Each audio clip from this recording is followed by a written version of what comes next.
Ya, assalamualaikum warahmatullahi wabarakatuh.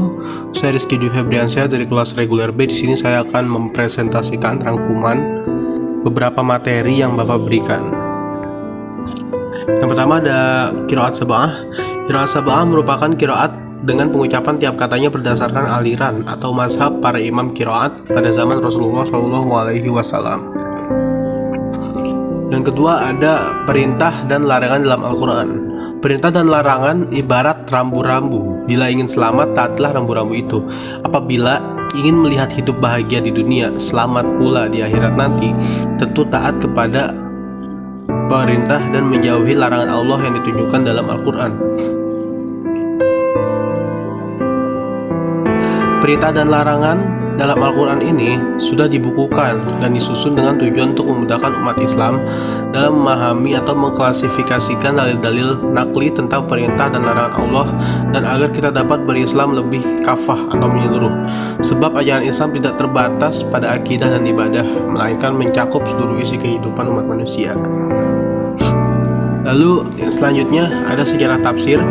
Ilmu tafsir tumbuh sejak zaman Rasulullah SAW serta para sahabatnya mentradisikan, menguraikan dan menafsirkan Al-Quran setelah turunnya. Tradisi tersebut terus berlangsung hingga beliau wafat.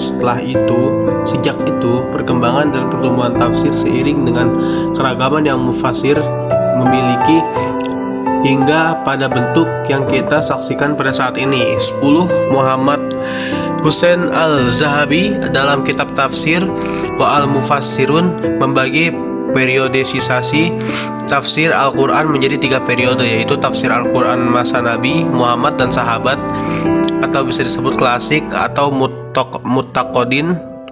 mutaqaddimin, tafsir masa Al-Quran masa tabi'in atau mutakhirin, dan masa tafsir masa Al-Quran kodifikasi atau periode baru, bisa disebut al-tafsir fi usur al-tadwin. Metode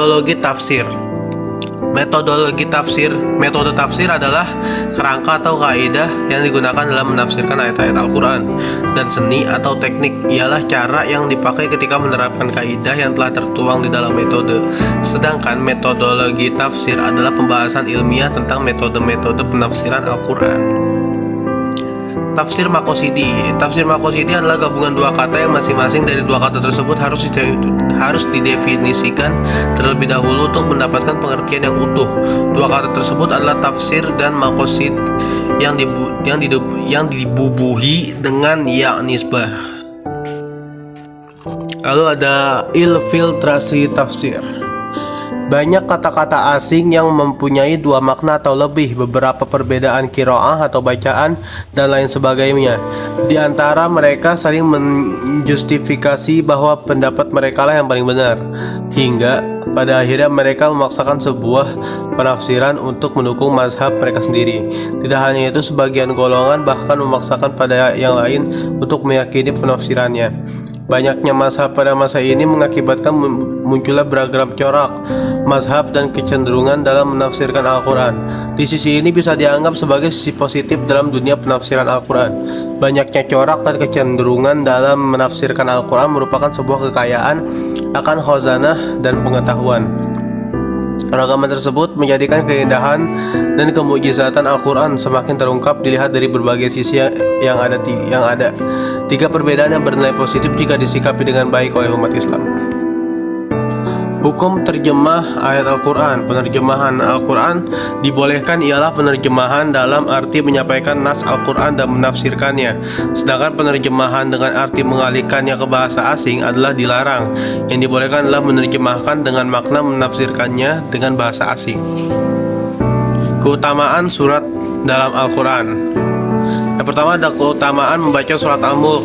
Surat Al-Mulk memiliki fadilah luar biasa, yaitu untuk mencegah siksa kubur. Dari Abdullah bin Mas'ud, ia berkata, barang siapa membaca Tabarakallahul lazi biyadihil mulk, surat Al-Mulk, setiap malam, maka Allah akan menghalanginya dari siksa kubur. Kami di masa Rasulullah SAW menanamkan surat tersebut. Al-Mani'ah. Nomor 2 ada keutamaan membaca surat Al-Kahfi.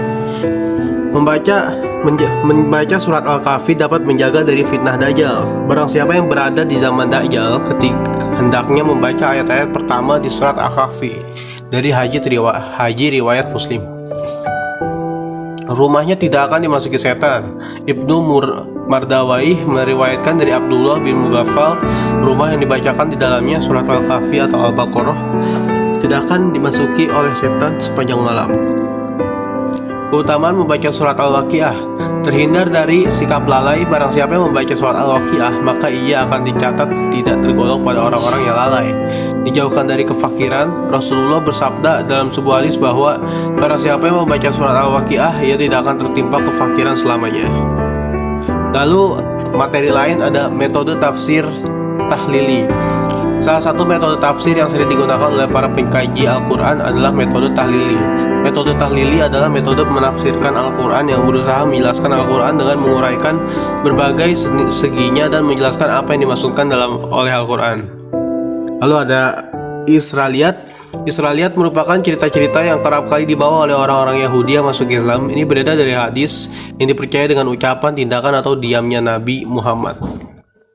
Lalu yang terakhir ada keutamaan ilmu dalam Al-Quran. Barang siapa yang menempuh suatu jalan untuk mencari ilmu, maka Allah memudahkan untuknya jalan menuju surga. Dari hadis riwayat Bukhari dan Muslim. Siapa yang tidak ingin terus mendapatkan pahala meski telah meninggal, ilmu akan kekal dan bermanfaat bagi pemiliknya walau ia telah meninggal. Segitu saja dari saya. Wabillahi taufiq wal hidayah. Wassalamualaikum warahmatullahi wabarakatuh.